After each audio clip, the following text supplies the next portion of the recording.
Il est 6h11, bon réveil à tous sur RMC et RMC Story. L'invité de Charles Matin. Rebonjour Patrice Clot, vous êtes le secrétaire général de la branche transport de Force Ouvrière. Vous représentez donc une partie des chauffeurs routiers de ce pays. Et vous avez lancé dès hier soir, un appel au débrayage, à la mobilisation ou même au blocage, comme on dit. Alors d'abord, est-ce que vous avez des remontées de terrain ce matin? On était en direct de l'Équin, près de Lille, où il y avait déjà une quinzaine, on attendait une quarantaine de chauffeurs mobilisés. Est-ce que vous avez d'autres remontées ailleurs en France? Est-ce que ce matin, il y a des chauffeurs routiers qui n'ont pas pris le volant et qui sont mobilisés?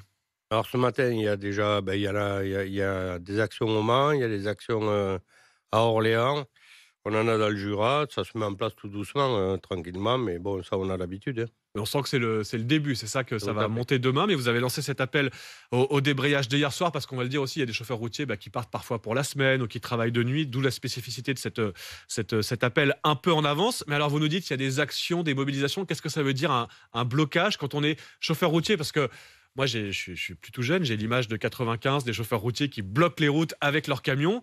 C'est plus le cas aujourd'hui. Qu'est-ce qu'ils font ce matin, les chauffeurs qui sont mobilisés concrètement? Alors aujourd'hui, on n'a plus le droit de prendre un camion pour bloquer les routes ou quoi que ce soit d'ailleurs. Donc c'est des véhicules personnels, c'est des plots, des palettes. Mais avec quand même l'objectif de bloquer la circulation ou de filtrer en tout cas? De filtrer, parce qu'il est hors de question de bloquer les automobilistes. Les véhicules lourds, oui, mais pas les automobilistes. C'est-à-dire que vous allez bloquer les autres poids lourds, si je comprends bien. Tout à fait. Pour empêcher quoi? Les livraisons, la distribution, etc. On sait très bien que les stocks sont aujourd'hui dans les camions, puisque dans les entreprises, il n'y a plus de stock. Donc, à partir de ce moment-là, si on veut toucher à l'économie et mettre la France à l'arrêt, il faut toucher les stocks. Et donc, ça va être des points de blocage, enfin, en tout cas, des barrages filtrants, on va le dire comme ça, sur des points spécifiques, c'est ça, à la sortie des entrepôts? Les grandes zones industrielles plutôt, autoroutes ou péages ou grands ronds-points. D'accord. Et donc là, en revanche, pour ceux qui nous écoutent là et qui sont dans leur voiture personnelle pour aller travailler, il n'y aura pas de problème. Ils peuvent passer tranquillement. Il n'y a aucun souci. Au pire, ça bouchonne un peu, si je comprends bien. Il y aura quelques ralentissements, mais pas plus que ça. Ok. Et donc ça, c'est pour ce matin. Mais au fil de la semaine, est-ce qu'il y a des opérations escargots, des choses comme ça qui sont en prévision ou Ça va monter en pression évidemment demain, le 7, la journée de l'appel de toutes les confédérations. Donc voilà, et après le 8 pour la journée de la femme. C'est la première fois depuis le début de ces mobilisations contre les retraites que les routiers sont concrètement invités à descendre dans la rue, en tout cas qu'il y a ce type de point de blocage mis en place? Oui, officiellement oui. Autrement, dans les manifestations, les routiers étaient là le mardi et le jeudi, mais c'est plus compliqué pour eux quand ils sont sur la route d'être arrêtés le mardi ou le jeudi. Donc... Et justement, ils ont les moyens de faire grève, les routiers? Comme beaucoup de Français en ce pays, financièrement, c'est pas le top, puisque la plupart sont payés au SMIC ou à peine au-dessus du SMIC à l'embauche. Donc c'est compliqué, mais à un moment donné, il faut savoir ce qu'on veut. Là, c'est 2 ans de plus pour tout le monde. Donc, Oui, alors justement, parce que évidemment, on ne le rappelle pas, mais comment dire, vous êtes mobilisé contre la réforme des retraites. Est-ce que les routiers sont particulièrement impactés? Est-ce que aujourd'hui, on ne conduit pas un camion jusqu'à 64 ans? Non, parce qu'on a un régime qui s'appelle le congé de fin d'activité, qui fait qu'aujourd'hui, on part à 57 ans. Et là, dans la réforme, vous partiriez à 59 à 59. D'accord. Et c'est contre ça que vous...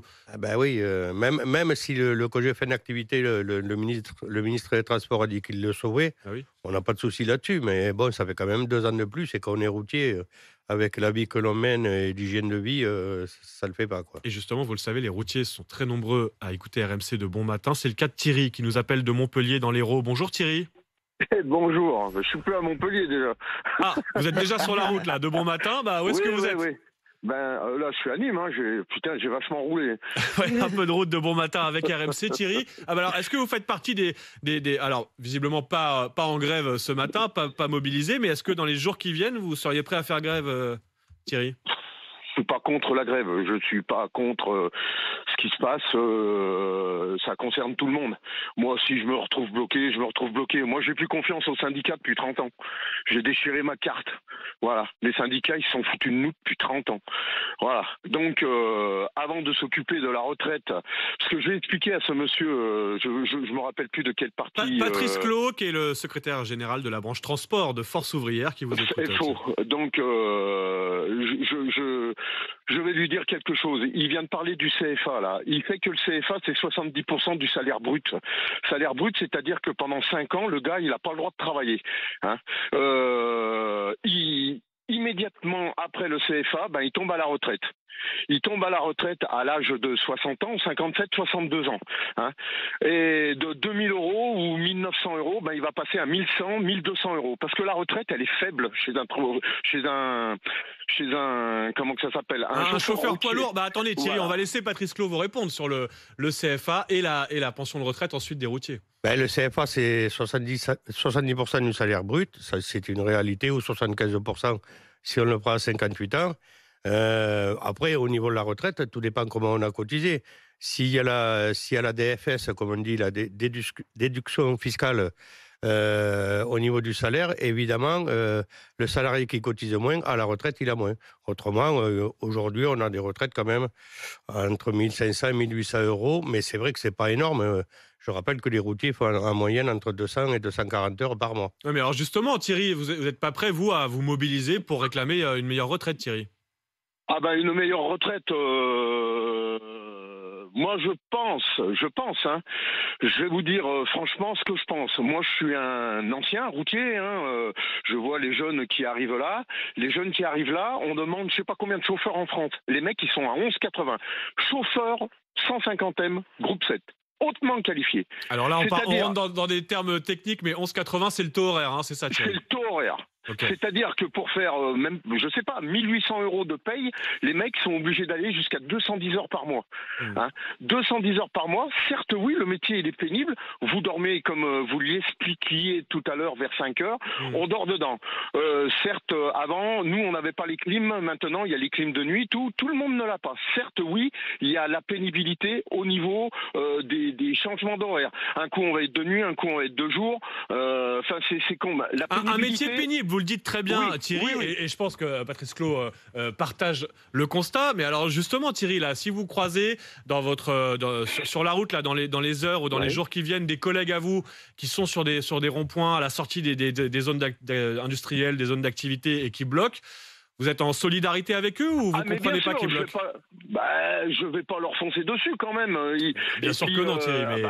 oui, c'est pas le jeu. Je suis chauffeur routier. Bon, moi, dans un an, je suis en retraite. Alors, je suis pas concerné. Je vous avais déjà expliqué pourquoi. Hein. Moi, je me sens bien mentalement, physiquement. Je pense que j'irai plus loin. Moi, tous mes amis qui ont pris... pas tous, mais 90% de mes amis qui ont pris la retraite, je dis bien la retraite et pas le CFA. Et combien ont pris le CFA et puis après, ils sont tous remis à bosser parce que la retraite est faible. Qu'on s'occupe, que nos syndicats qui nous ont laissé tomber depuis le permis à point là, depuis 30 ans. Thierry, on va laisser Patrice Clos vous répondre justement. On va laisser Patrice Clos vous répondre sur cette question du niveau des pensions de retraite. Est-ce que ça peut aussi faire partie de vos combats, Patrice Clos, ou là vous n'êtes que sur la durée, l'âge de départ? En tout cas en retraite. Le niveau de pension de retraite est lié à la rémunération. Donc à partir du moment où il y a des smicards, où on tourne aux alentours du SMIC pendant toute une carrière, il est clair que le niveau des retraites est équivalent.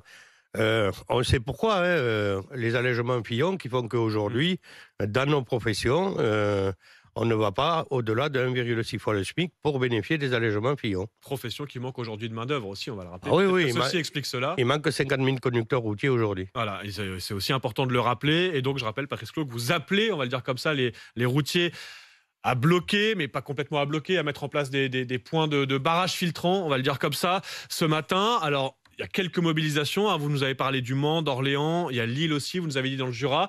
C'est que le début ce matin. On verra si ça monte en pression dans les heures et les jours qui viennent. Merci d'être passé par ce studio ce matin, nous donner les premières infos en direct. Patrice Clos, secrétaire général de la branche transport Force ouvrière. On remercie aussi Thierry d'être venu s'exprimer en toute liberté. Vous l'entendez au 32-16. On va continuer évidemment à suivre de très près cette mobilisation. Demain, c'est la fameuse journée lors de laquelle les syndicats appellent à mettre la France à l'arrêt. Ce sera évidemment une journée spéciale à vivre sur RMC avec nos reporters, avec vous au 32-16. Évidemment, il est 6h20. Dans quelques minutes, c'est l'événement. Le retour d'Apolline de Malherbe pour Apolline Matin sur RMC. Et puis tout de suite, vos deux rendez-vous. La Story Sport d'Antoine Martin. L'économie avec monsieur Emmanuel Le Chypre qui vient de s'installer dans ce studio. C'est tout de suite sur RMC.